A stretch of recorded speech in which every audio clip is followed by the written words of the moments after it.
Hello les amis, alors c'est parti pour une vidéo café et aujourd'hui j'aimerais vous parler de poser ses limites. J'accompagne deux types de personnes. J'accompagne soit des personnes qui posent trop de limites et pour le coup il y a une peur d'être vulnérable, une peur de souffrir, une peur d'être rejeté. Soit j'accompagne des personnes qui ne savent pas poser de limites et qui n'en posent jamais ou très rarement. Et qui pour le coup, il y a également une peur d'être rejeté, une peur d'être abandonné. Donc du coup, si vous regardez bien, le dénominateur commun, c'est la peur et il y a un mécanisme de défense qui est différent par rapport à cette peur. Donc il y a une réaction, il y a une émotion, peur, réaction. Dans un premier cas, je me défends et je dis non.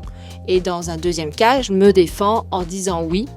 Et derrière, je peux accumuler de la fatigue, de la charge mentale, de la déception, voire même de la colère parce que je dis oui pour obtenir quelque chose que je n'obtiens pas. Donc il y a une espèce d'injustice derrière ça, ou un sentiment d'injustice. Et hier, j'ai eu un accompagnement, c'était mon dernier accompagnement de la journée, et la personne en face de moi me dit « J'ai posé mes limites et je n'ai pas eu le résultat escompté.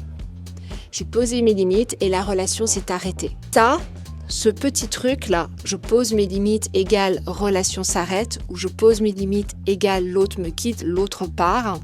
Si on ne fait pas attention, ça peut venir nourrir une croyance comme quoi c'est dangereux de poser ses limites.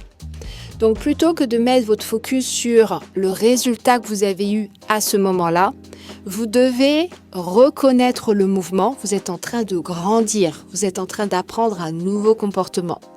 Et vous n'avez pas encore la satisfaction en lien avec ce nouveau comportement.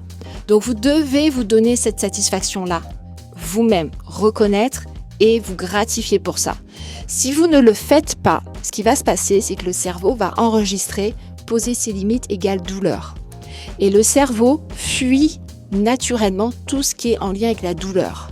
Donc vous devez vous faire cet effort de vous dire « Ok, j'ai pas reçu le résultat que je voulais, mais je me félicite. Je m'apporte quelque chose de gratifiant à moi-même.